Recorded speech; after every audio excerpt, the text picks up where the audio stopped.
Hey, everybody, and welcome to the B Spot, where it's almost therapy, but not quite therapy. Thanks for joining me today. I'm very happy to be here and happy to have you here. I'm Brian Heller, and I'm a therapist, and I've been doing this type of work for about 18 years, and I decided to start this podcast to share some of the things that I've found to be helpful for people over the years, and also to hear your concerns about what's been going on for you. Maybe you'd like to get a neutral and hopefully rational perspective from a counselor on some issue or challenge that you're working your way through. We don't always have time to set up a session with a counselor, but sometimes we have things that are going on and we want a little bit of constructive, helpful feedback, even if it's just to figure out what we actually think about a situation. So, welcome to the B Spot. I'm going to give you a little information about myself, just so you know who you're listening to, and then I'm going to jump right in and start talking about 5 human truth bombs that I think will be helpful to you as much as they've been helpful to me and to the people that I've worked with over the years.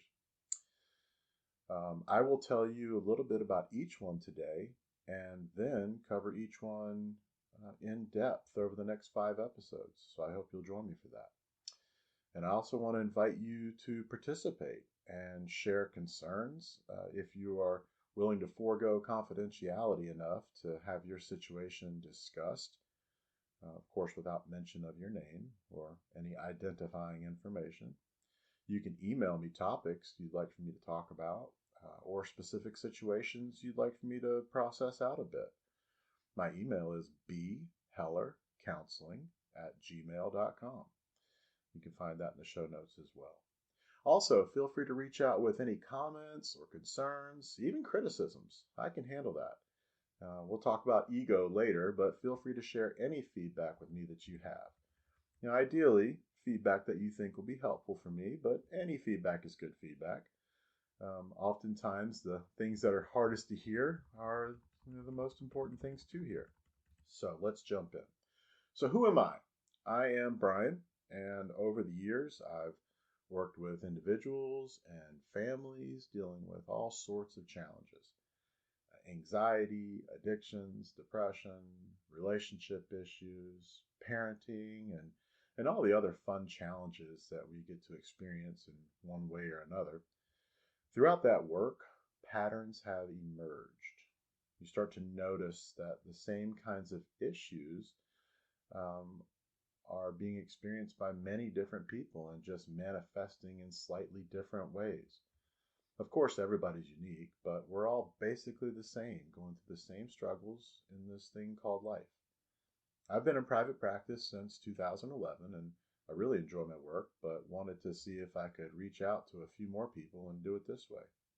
And ideally, you'll reach back and share challenges and dilemmas that you're experiencing, and then things will get really interesting, because if there's one thing I've learned is that people are very interesting.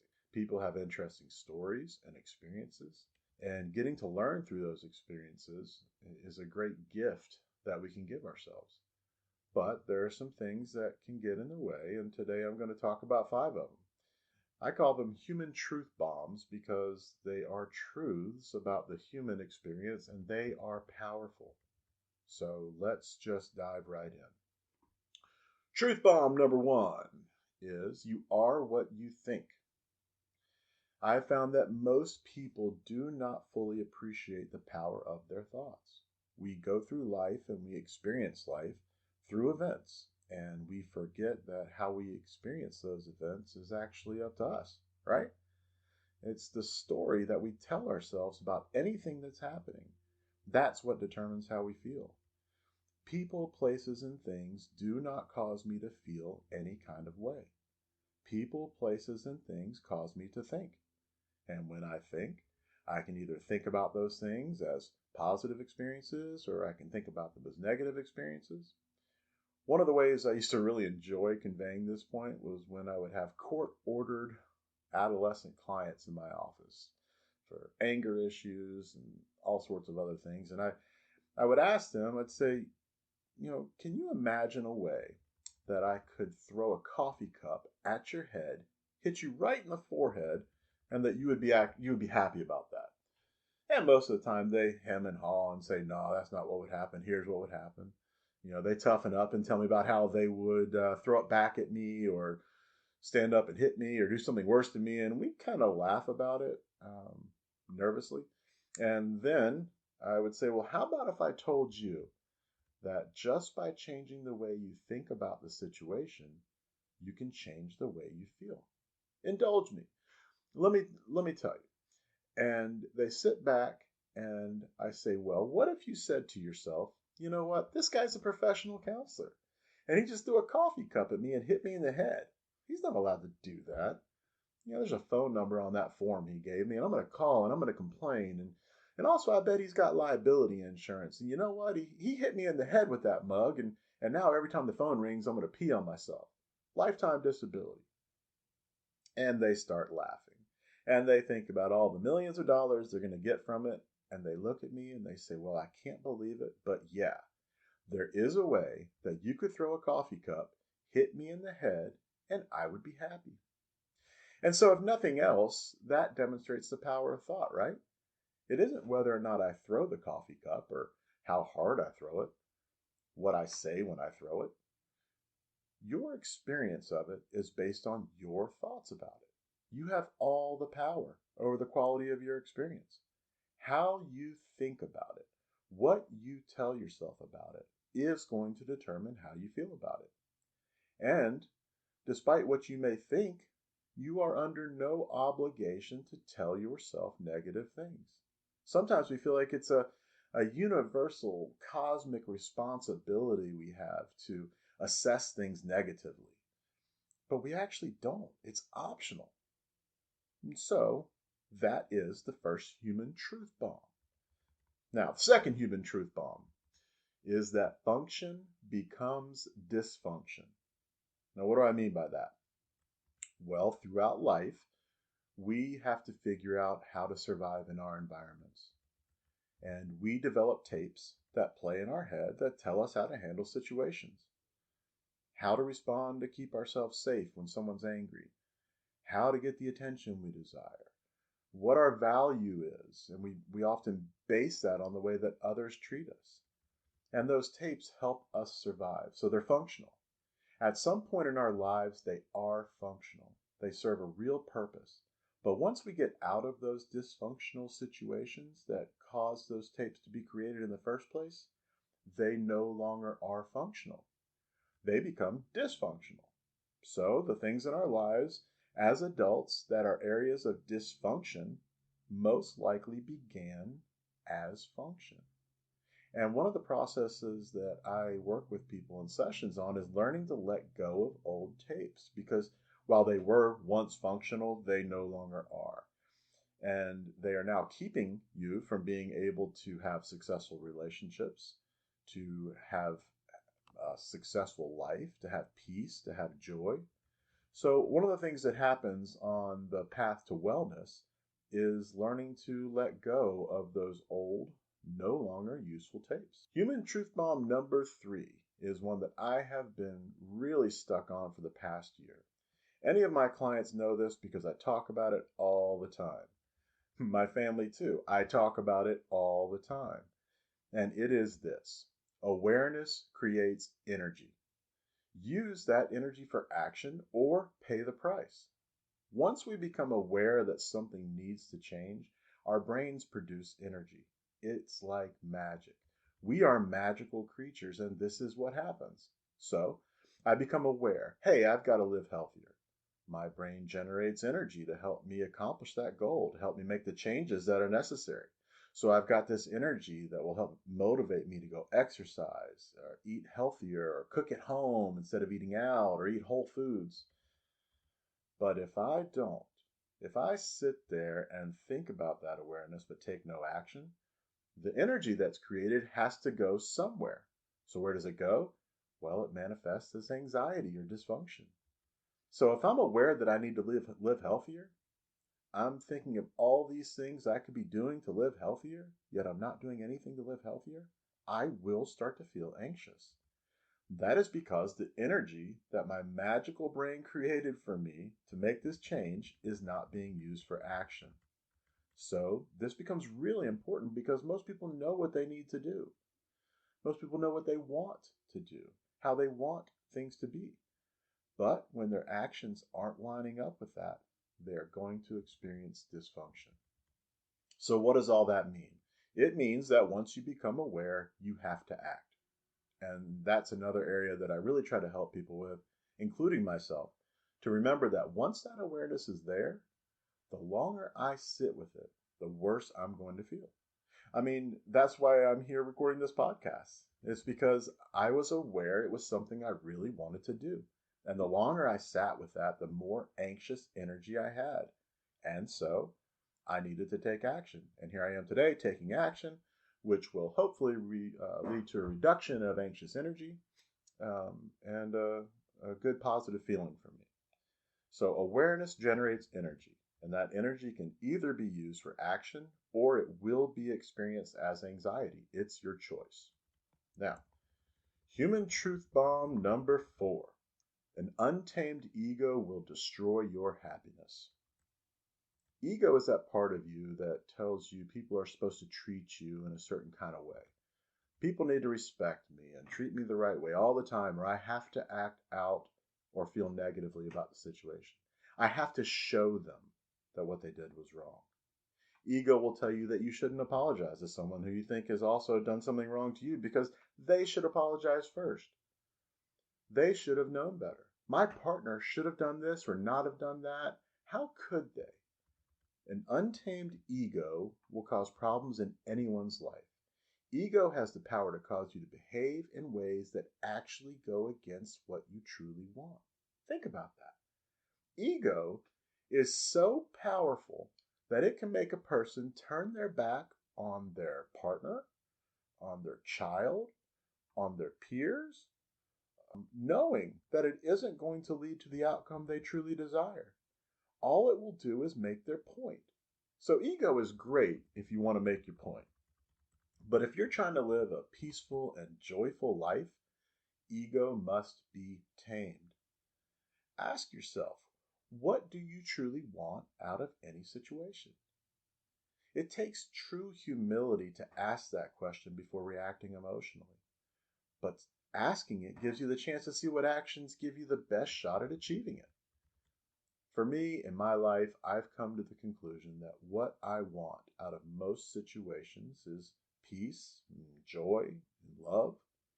Those are wonderful things. I'd love nothing more than for every day of my life to be filled with those things. I try to make sure that every decision that I make gives me the best shot at that as possible. And the thing that I have seen most often get in the way of a person acting in their own true best interest is ego. All the shoulds we tell ourselves about how the world is supposed to treat us, how others are supposed to treat us. Ego says we're different from and better than others. Humility puts that in check.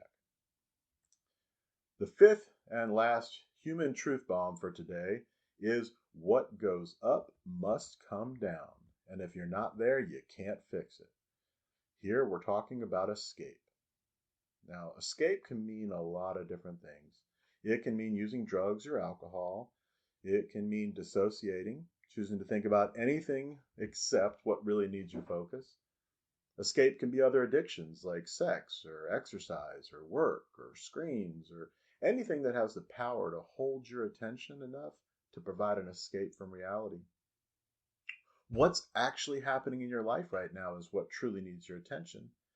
But we all escape sometimes, and I think that we all need to escape sometimes. The key is to stay aware that when we are escaping from a situation, we aren't fixing the situation. We're just coping, and usually not well.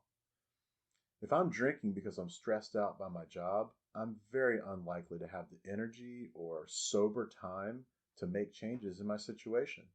So people get caught in that cycle of surviving toxic situations by behaving toxically themselves. Escape can also come in the form of fantasies. Whether we're imagining how we're going to spend those lottery winnings or how we're going to cope with some tragic situation. We get lost in the fantasy. Our brains actually intoxicate us and create an immersive experience that takes us away from reality. So, what's wrong with that? Well, here's the problem. The brain doesn't know the difference between real and imagined. Think about that. The same areas of the brain light up, and the same chemical processes are engaged, whether we are actually doing something or imagining doing something. So if we imagine winning the lottery, our brain will create the chemical reaction as if we actually did win. It will feel amazing. We'll be able to imagine all the wonderful things that we would do with the money. But here's the catch. Unless we actually end up winning the lottery, we are forced to deal with the reality that we did not win, which will be quite the letdown because of our positive fantasy.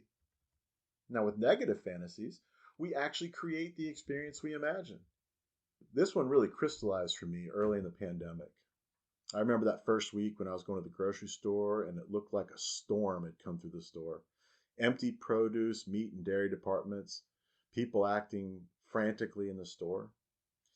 Now, thankfully, apparently my standard degree of preparedness is close to disaster levels, so we had everything we needed. But that night I was lying in bed and I started to think about how this was going to be the point in time that we would look back on one day and refer to as back when you could still buy milk in the stores. I let myself imagine this being the beginning of the end. And I found myself floating in a storm of anxiety that I couldn't get out of. And then it hit me. My brain doesn't know the difference between real and imagined. And while those disastrous outcomes were possible, they had not actually occurred at that point. So I had to ask, if these things are actually going to happen, how many times do I want to experience them? Once if they actually do occur? Or every day while waiting to see what the future holds? I decided that once would be enough for me. And I've taken that lesson and applied it to so many other areas where I stopped myself from imagining outcomes that have yet to occur. So, escape can come in many forms, either through addictions or fantasies, and it can be healthy or unhealthy.